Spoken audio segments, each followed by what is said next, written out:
तो चलिए अब ये समझिए जरा कि ये वार्ता फेल क्यों हो गई, इसे भी समझना बहुत जरूरी है। एटमी प्रोग्राम और यूरेनियम संवर्धन के मुद्दे पर बात की जाए तो ईरान ने बैठक में यह कहा कि ऊर्जा जरूरतों के लिए परमाणु कार्यक्रम जारी रहेंगे। संवर्धित यूरेनियम अमेरिका को सौंप नहीं सकते हैं, उन्होंने डे 1 ही क्लियर कर दिया था। अमेरिका ने बैठक में इसका जवाब दिया। परमाणु कार्यक्रम पूरी तरह से बंद करने होंगे, अमेरिका इस पर अड़ा रहा है। ईरान संवर्धित यूरेनियम सौंप दे, अमेरिका इस पर अड़ा हुआ है, जिस पर ईरान डे 1 से मना कर रहा है, उसने इनकार कर दिया। हॉर्मुज स्ट्रेट की बात की जाए तो ईरान ने बैठक में यह कहा कि पूरा कब्जा ईरान का होगा इस पर, वो डे 1 से यही कह रहा है। जहाजों से टोल वो वसूलेगा, उसने कहा भाई अपनी भरपाई कैसे करेंगे, पुनर्निर्माण भी तो करवाना है जो नुकसान हुआ। अमेरिका ने बैठक में इसका जवाब दिया, हॉर्मुज पूरी तरह खोल दो, टोल वसूलना मंजूर नहीं होगा, ये अमेरिका कह रहा है। बैठक में लेबनान में सीज फायर लागू करने और प्रॉक्सी ग्रुप पर एक्शन लेने की भी बात हुई। ईरान ने बैठक में कहा कि हिजबुल्लाह हूती पर हमले बंद हों। अमेरिका ने जवाब दिया कि लेबनान समझौते में नहीं है, इस पर भी बात अड़ गई। वहीं ईरान की फ्रीज ईरानी संपत्ति का मुद्दा उठा, इस पर ईरान ने अमेरिका से मांग की कि ईरानी संपत्ति डीफ्रीज कर दो, आर्थिक प्रतिबंध हटा दीजिए, वरना हम कैसे काम करेंगे। वहीं बैठक में अमेरिका ने जवाब दिया कि हॉर्मुज पर ईरानी कंट्रोल मंजूर नहीं है, परमाणु वाली शर्तें मानने पर जो ढील है उस पर बात की जा रही थी, लेकिन फिर भी बात यहीं पर अटक गई। एक और बड़ी खबर, वार्ता के बीच ट्रंप फाइटिंग देख रहे थे। ये जानकारी मिली है कि फाइटिंग चैंपियनशिप का मैच वो देख रहे थे। बेटी इवांका के साथ यूएफसी मैच देखने पहुंचे थे ट्रंप। जेडी वेंस ने जब प्रेस कॉन्फ्रेंस की तब मैच देख रहे थे डोनाल्ड ट्रंप। मैच के दौरान विदेश मंत्री मार्को रूबियो ने ट्रंप को मैसेज दिखाया, आप ये देखिए। इवांका के साथ दरअसल वो ये चैंपियनशिप देखने गए थे, फाइटिंग चैंपियनशिप यूएफसी मैच देखने पहुंचे थे डोनाल्ड ट्रंप। ये तस्वीरें भी उस वक्त सामने आ गई हैं अपनी बेटी इवांका के साथ, जब वो इस चैंपियनशिप का लुत्फ उठा रहे थे, इस फाइटिंग के मजे ले रहे थे। जेडी वेंस ने जब प्रेस कॉन्फ्रेंस की उस वक्त वो इस फाइटिंग को देख रहे थे।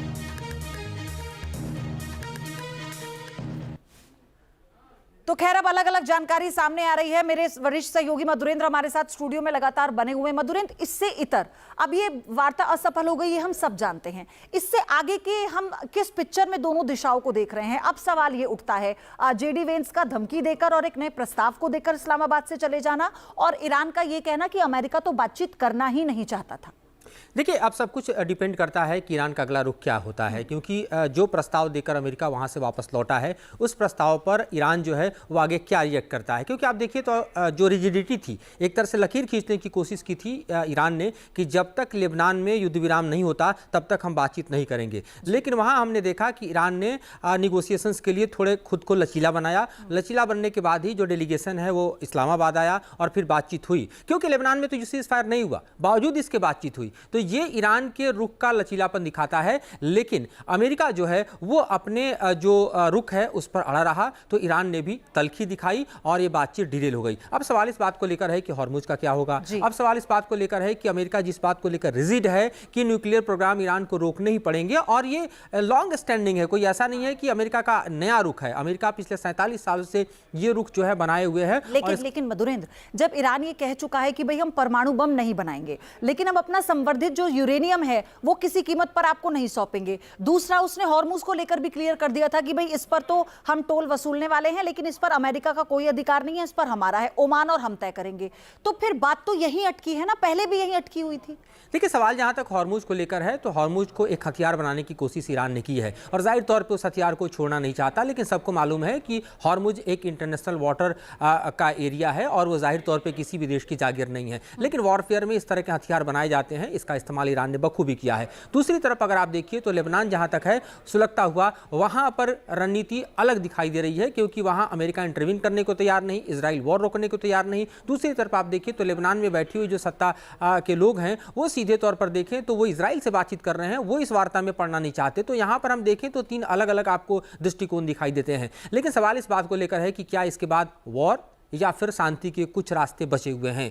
दुनिया चाहेगी कि डिप्लोमेसी की जीत हो, लेकिन जाहिर तौर पे अगर ये बढ़ता हुआ हम देखें कि तनाव है वो एक बार फिर से युद्ध का रास्ता अख्तियार कर ले, तो इसमें किसी को आश्चर्य नहीं होना चाहिए, क्योंकि अमेरिका के लिए ये किसी बेइज्जती से कम नहीं है कि वो पाकिस्तान जैसे देश में आकर ईरान से बातचीत करता है, बातचीत विफल होती है, फिर उसे वापस लौट के जाना पड़ता है। इससे पहले अगर आप ट्रंप को याद करें तो ट्रंप जो है जो डेडलाइन ईरान को दिए थे उसमें वो सिविलाइजेशन डिस्ट्रॉय की धमकी दे रहे थे कि पूरी जो सभ्यता है ईरान की उसका नाश कर देंगे, लेकिन जिस तरह से आनंद फानन में सीज फायर किया गया वो भी अमेरिका की कमजोरी थी। कितना हास्यास्पद भी है। आप देखिए सुपर पावर अमेरिका पाकिस्तान में जा रहा है और ईरान से बातचीत करने के लिए जा रहा है और बैरंग लौट रहा है। तो इससे बड़ी किरकिरी शायद नहीं हो सकती है अमेरिका की, और इसका जवाब उसे देना होगा अपने मुल्क के लोगों को भी जो उसका डे वन से विरोध भी कर रहे थे। और इस वक्त सवाल यह है कि ईरान के साथ ये बातचीत फेल हो गई है।